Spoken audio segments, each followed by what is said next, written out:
CNBC-TV18 Weekender. Welcome back to the Weekender. We're in conversation with the CII President-elect for the year FY18. Shobana, what do you look to achieve as the first ever woman president at CII? So, Nithya, I thought that I would not take up women's issues because I thought that's too gender specific.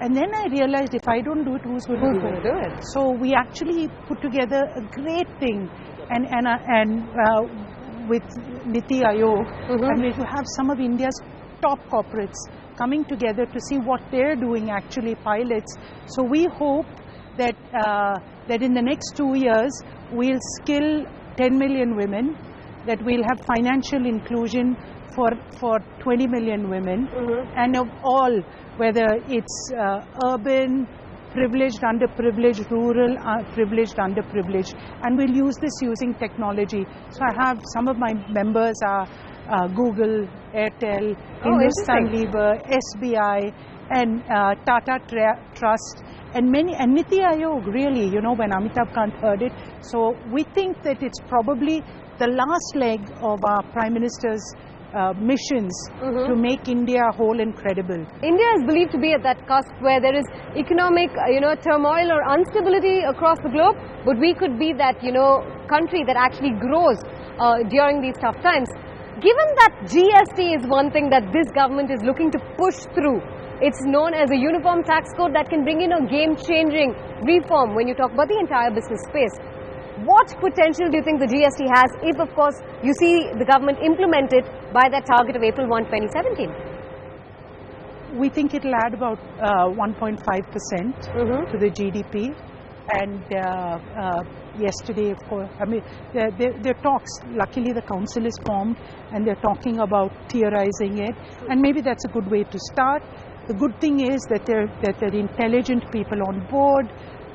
The will of the people is there.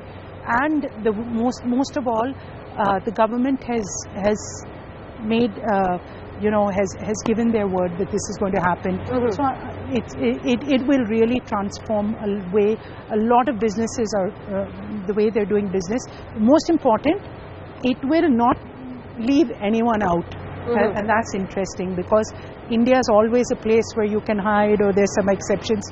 It brings everybody under that one banner. And one final question before I let you go, Shobana, is what do you think are the next top 2 or 3 things that the government should focus on in order to put India and retain India as the corporate destination of probably the decade even? So, I can tell you what they're doing. One is that it's really nice that all the states are that they're using this competitive federalism. So Telangana competing with Andhra to get projects, to give this thing, to get business in. So that helps with this. Then the government is helping this by putting this overall thing of the ease of doing business and how India's moved up in that. So I think that's important. Another thing is transparency. We're seeing a lot of that happening in the award of contracts and the debottlenecking of projects in the center.